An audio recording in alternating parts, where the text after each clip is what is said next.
আসসালামু আলাইকুম রহমতুল্লাহ বারাকাত। আমি এখন শুয়ে শুয়ে ভিডিওটা করতেছি। আমার ভিডিওটার মূল উদ্দেশ্য হইলেগা দেখেন, ইসলামিক রাষ্ট্র ব্যবস্থাকে বাংলাদেশের যে স্বরাষ্ট্রমন্ত্রী উনি বলতেছে যে মধ্য যুগের আইন। নাউজুবিল্লাহ আস্তাগফিরুল্লাহ। দেখেন, আদি পিতা আদম আলাইসাল্লাম থেকে এবং পৃথিবীর শেষ পর্যন্ত ইসলামিক রাষ্ট্র ব্যবস্থাই চলব। কিন্তু আমার কাছে সন্দেহ লাগে, বাংলাদেশের স্বরাষ্ট্রমন্ত্রী উনি কি মুসলমান না অন্য কিছু, যে আল্লাহর আইনকে তুচ্ছ মনে করলো। হয়তো আমার কথাটা অনেক খারাপ লাগতে পারে যারা বিএনপি করে তাদের কাছে, কিন্তু ভাই মূল সবার আগে ইসলাম, আল্লাহ রাসূল আইন যেটা প্রতিষ্ঠা করেছেন সেটাই। এখন মানুষের আইন দিয়ে বিচার করলে তো ধর্ষণ খুন এটা হবেই।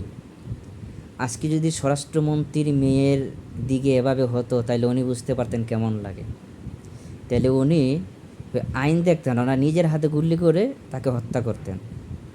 উনি আর মানুষের আইন দিয়ে ফতুয়া দিতেন না যে মধ্যযুগের আইন এটা, এটা মানবাধিকার লঙ্ঘন। দেখেন, আজকে যদি ইসলামিক আইন দিয়ে রাষ্ট্র পরিচালনা হতো এবং কি বিচার বিভাগ সব কিছু রাষ্ট্রর ইসলামিক ব্যবস্থা অনুযায়ী রাষ্ট্র চলতো, তাহলে আজকে এই অবস্থা হতো না।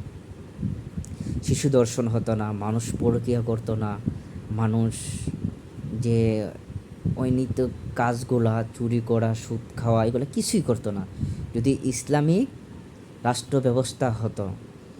আজকে বাংলাদেশের স্বরাষ্ট্রমন্ত্রীর কথাটা আমার কাছে খুব খারাপ লাগছে, যে উনি কি আসলে মুসলমান না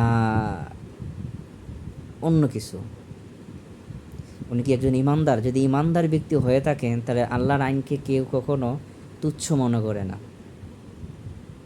আল্লাহ রাসূল যে আইন চালু করছেন, আল্লাহ যে আইন বিধান রাখছেন, দেখেন আজকে যদি সে আইন অনুযায়ী যদি চলে, আজকে যদি ওই ইসলামিক আইন ব্যবস্থা যদি চলে, তাইলে যে খুন ধর্ষণ কিছুই হবে না ভাই, কিছুই হবে না, বিশ্বাস করবেন, কিছুই হবে না। আর এই যে মনে করেন গণতন্ত্র এইটা ওইটা এগুলো কিছুই চলতো না ভাই।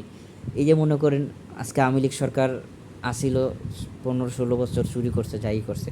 বিএনপি সরকার আসছে, একই একই কায়দায় ভাই, এগুলো সব চুরি চুরি খালতো ভাই। এগুলো যে ওই যে কয় না পলিটিক্স, পলিটিক্স আজকে তুমি খাইবা কালকে আমি খাবো। তবে মূল কথাটা, আজকে যদি ইসলামিক আইন অনুযায়ী চলে তাহলে কেউ চুরি করবে না ভাই, আল্লাহকে ভয় পাইবে, আল্লাহর আইনকে ভয় পাইবে।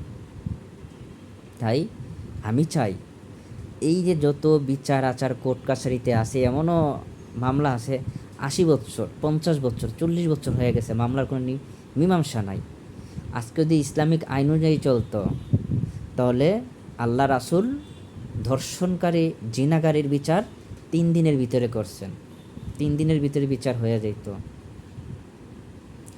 মার্ডারের মামলা হয়তোবা মনে করেন অল্প কিছু সময় নিতেন, যেরকম যে মার্ডার করছে অথবা এই করছে অপরাধ চিহ্নিত হইলে তার সাথে সাথে মার্ডারের বদলা মার্ডার, খুনের বদলা খুন, শেষ ইসলামিক আইন অনুযায়ী। এই জিনিসটা যদি চালু থাকতো আজকে বাংলাদেশে, তাহলে বাংলাদেশকে ওল বিশ্বের ভিতরেই যে ইসলামিক আইন যদি থাকতো তাহলে এই জিনিসগুলো হইতো না। আমি বাংলাদেশ প্রধানমন্ত্রীর কাছে বলতে চাইতেছি যে আপনি ইসলামিক রাষ্ট্র ব্যবস্থা চালু করুন, আপনি ইসলামিক রাষ্ট্র ব্যবস্থা চালু করুন। এবং যত বাংলাদেশ স্বাধীন হয়েছে 1971 সালে, 71 সাল থেকে 2026 সম্পূর্ণ মামলা আপনি ইসলামিক আইন অনুযায়ী করেন, 1 মাসের ভিতরে সব কিছু ক্লিয়ার হয়ে যাবে। যত মার্ডার মামলা, জাগা জমিনের মামলা, ধর্ষণ মামলা সব 1 মাসের ভিতরে ক্লিয়ার হয়ে যাবে। একটা মামলা নিয়ে আপনি বলতেছেন 1 মাসের ভিতরে ক্লিয়ার করবে, তা বাদবাকিগুলো কোথায় যাবে? আর সামনে যেগুলা যদি এইভাবে বিচার হয়ে যায় তাহলে কেউ ভাই ডরেও এইসব কাজ করব না। তাই আমি বারবার বলতেছি, ইসলামিক আইন অনুযায়ী রাষ্ট্র চলুক, রাষ্ট্র ব্যবস্থা হোক, সব কিছু আল্লাহ রাসূলের আইন অনুযায়ী চলুক।